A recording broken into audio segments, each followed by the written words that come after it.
Mr. Finkelstein, your report on Amnesty International is damning. You accuse them of propaganda for Israel. Why is it with a reputable organization like Amnesty International you came out with this paper? Well, I have to say I was enraged as I read the Amnesty reports.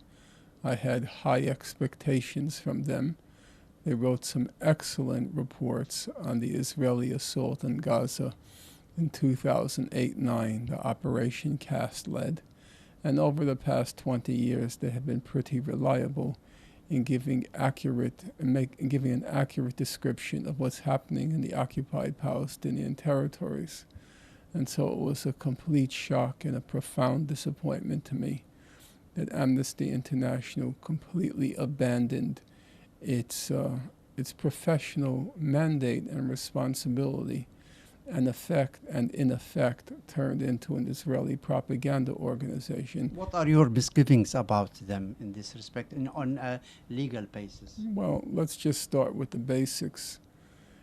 Amnesty International devoted 2 reports to Israeli war crimes and violations of international law in Gaza, and 2 reports to Gazan violations of international law and war crimes in its attack on Israel. So you have 2 reports on one side, 2 reports on the other side. And in fact, they devoted more pages to Gazan war crimes than they did to Israeli war crimes. Now, let's just look at this balance. Let's just look at the basic numbers. 18,000 Palestinian homes were destroyed during Operation Protective Edge. One Israeli home was destroyed.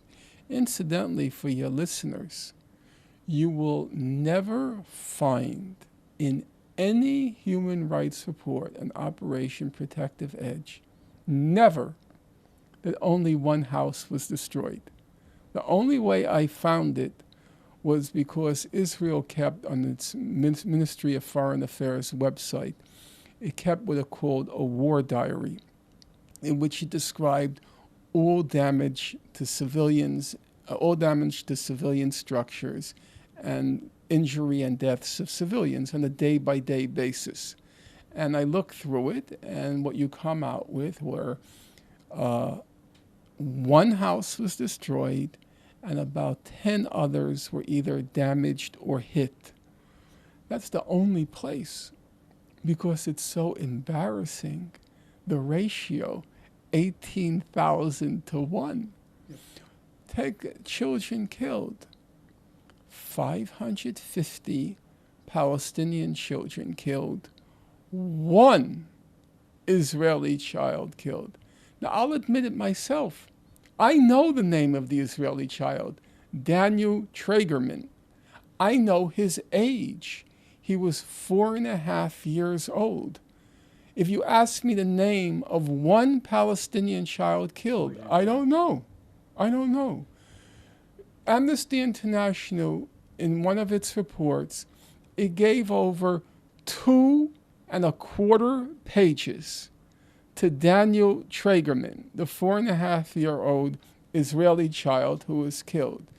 If they really believed in equality of human life, there should have been 1,100 pages given over to the 550 Palestinian children. How many pages were there? At most maybe 5. And then what does that lead? I mean, did Amnesty International lose credibility as a result of this report, you believe? No, I don't think it lost credibility, because I don't think many people noticed what was going on. People just assume Amnesty, it must be telling the truth. You have to you have to read it carefully to notice, for example, when you look at the footnotes. And this is exactly what you've done. Yes, if you look at the footnotes, over and over and over and over and over again. They're just citing the Israeli Ministry of Foreign Affairs website. I know you'll find this hard to believe. I was kind of shocked.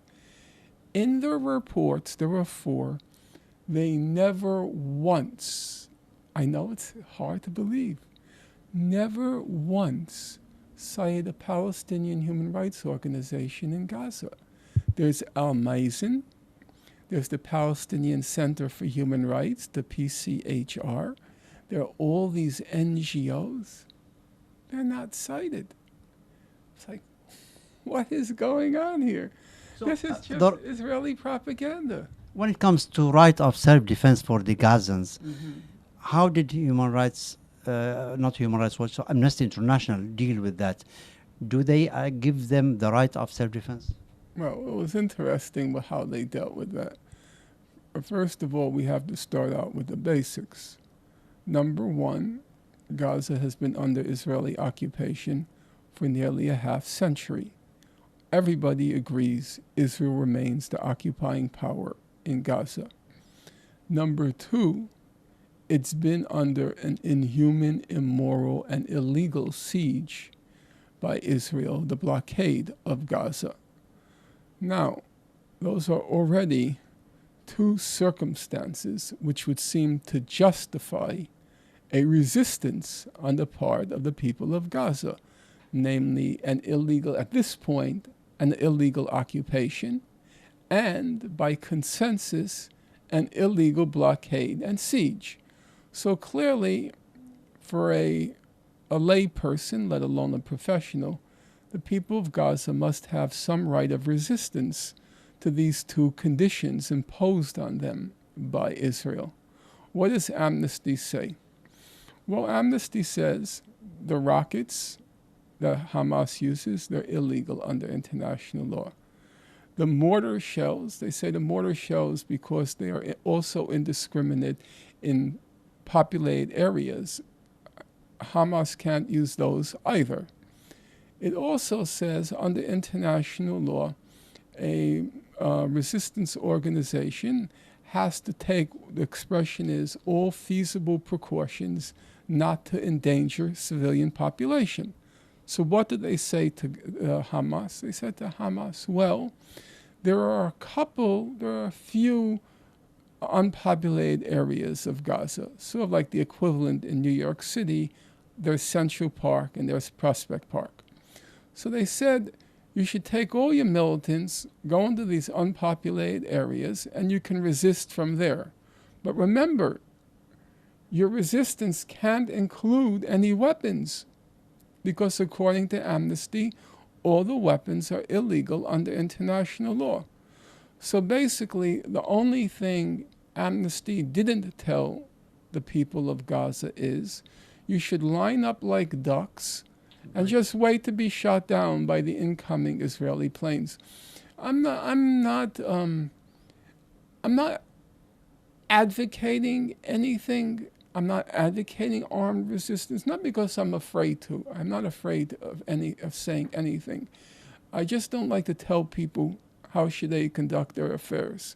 It's for them to decide. But what I do have an objection to is that a morally serious thing to say to the people of Gaza? You acknowledge the occupation has gone on for a half century. You acknowledge the siege is illegal, immoral, and inhuman.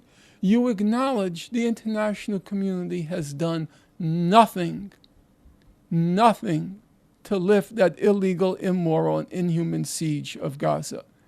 And then you counsel the people of Gaza that their militants should go into the unpopulated areas and just stand there waiting to be shot down? Is that serious? No, it's not. It's shameful. Thank you very much, Mr. Finkelstein.